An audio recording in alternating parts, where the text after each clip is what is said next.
It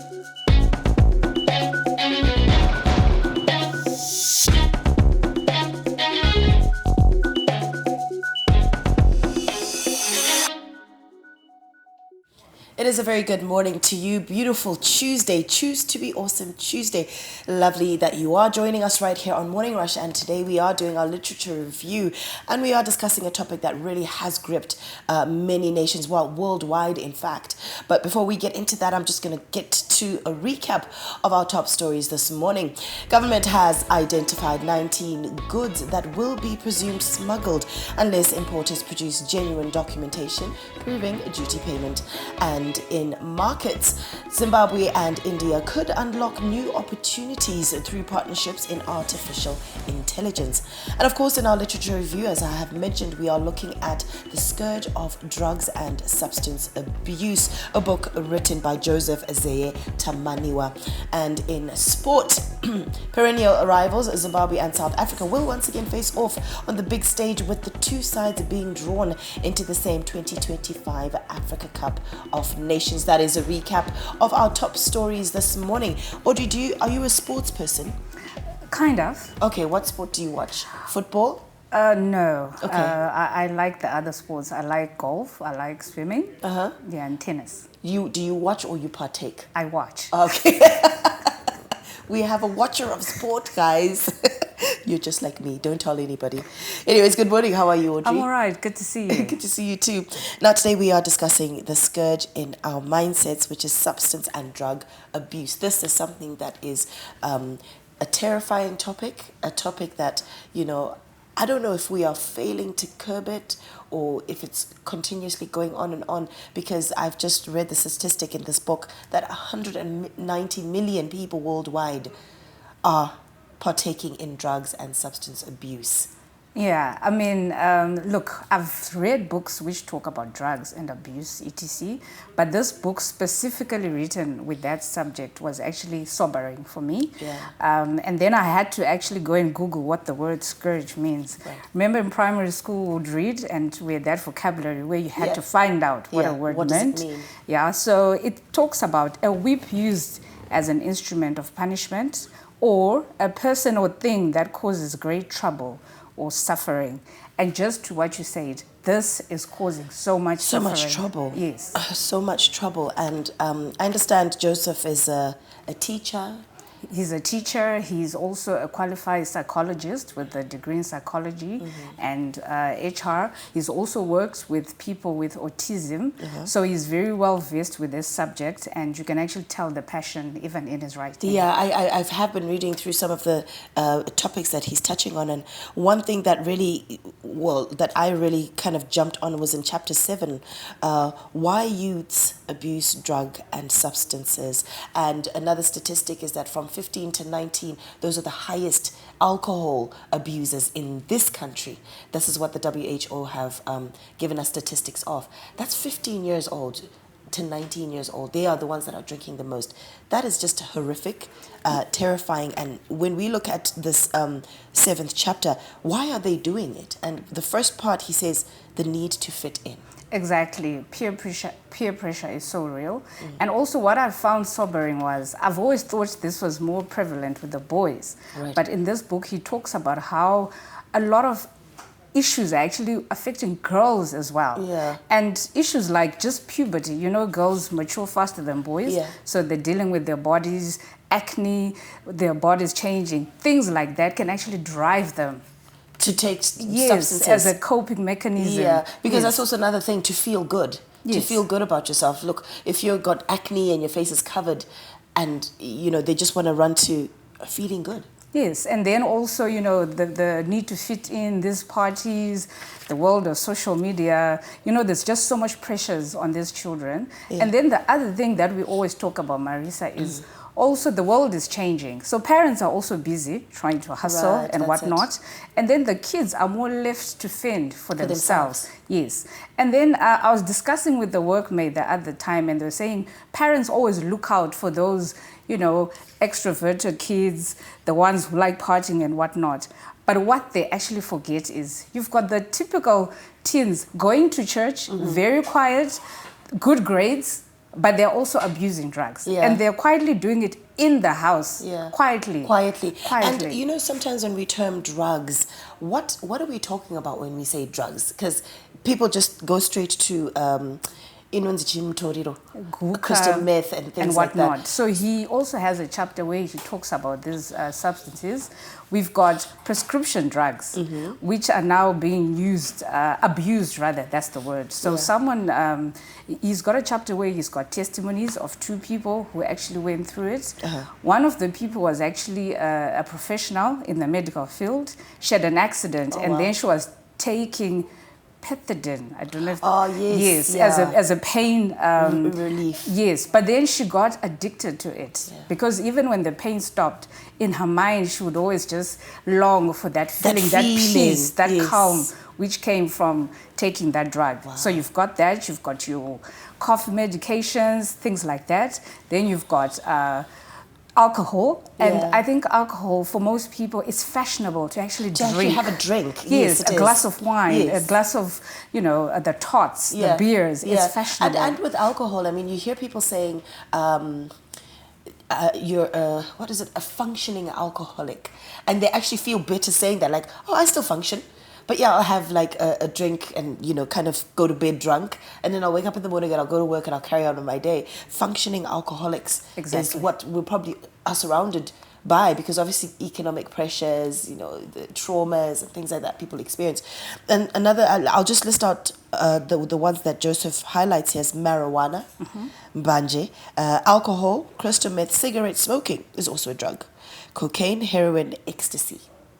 Now, those are all drugs that we are backing. And then we've got one which is found in the tertiary institutions, whereby people are taking drugs to actually wake up and read. I don't know if you've heard about that. There's also, what are they called? Pepperlets. They used to call them pepperlets long ago. Yes, so it's actually still rampant.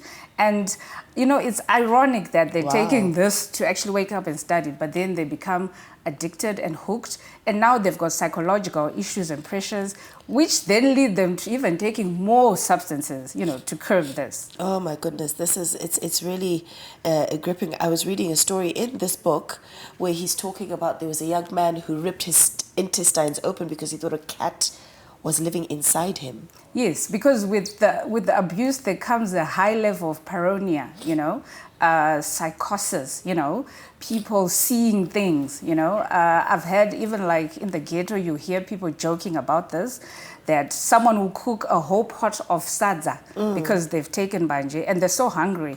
But it's not like they can, but they'll eat that whole pot of sadza.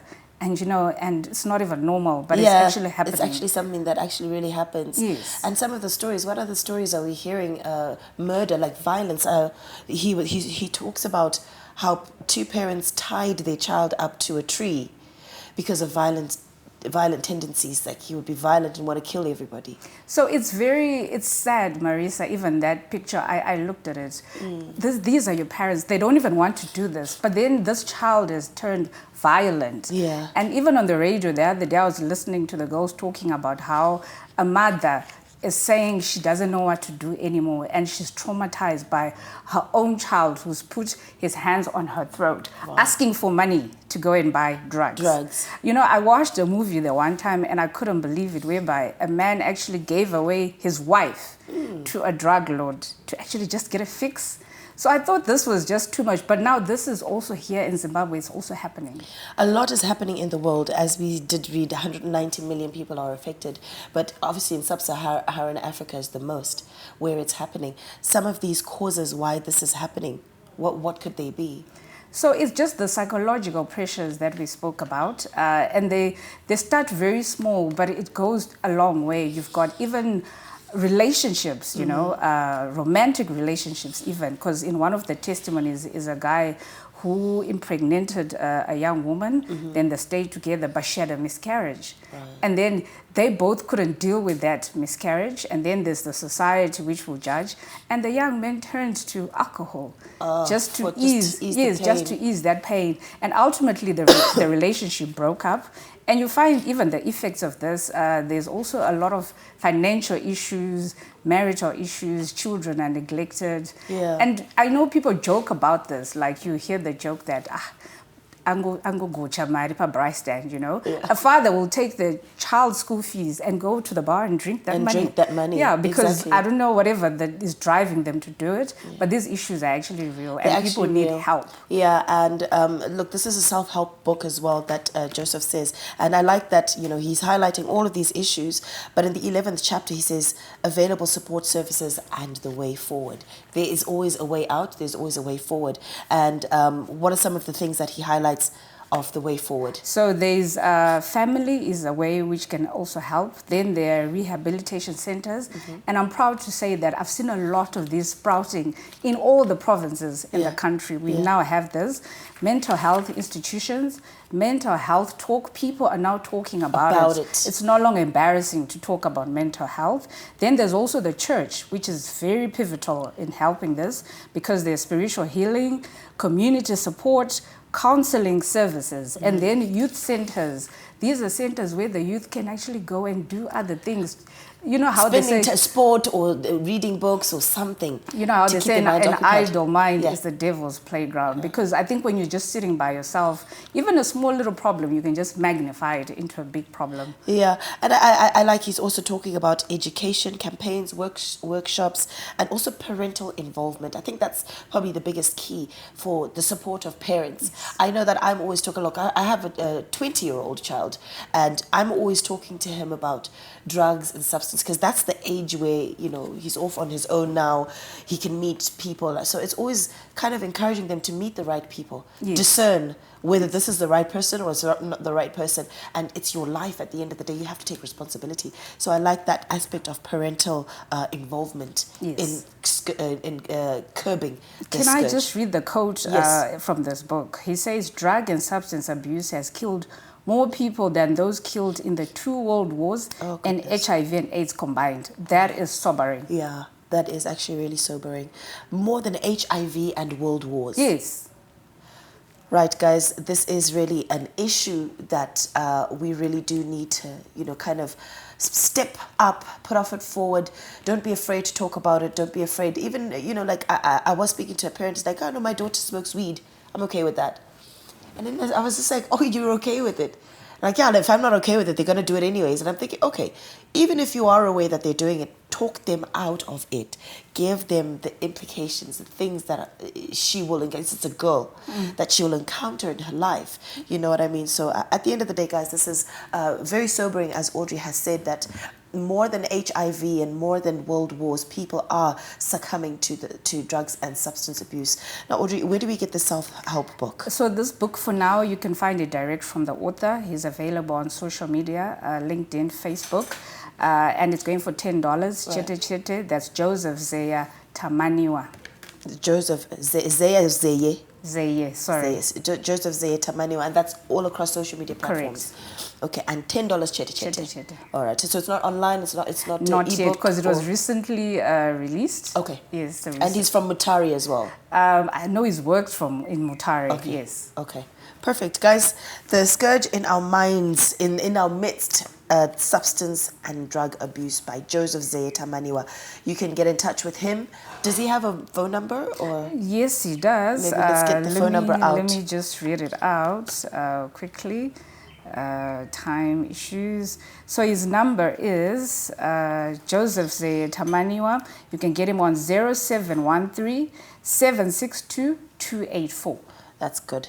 That's good. Thank you, Audrey, for joining us, for discussing this book. I wish we had more time to discuss it, because these are really issues that we need to really dissect. I wish the schools and the churches could get this book as a handbook. Yeah, as a handbook, to really teach our kids. 100%. Thank you so much for joining us, and we'll see you again next week. Always a pleasure. Thank you.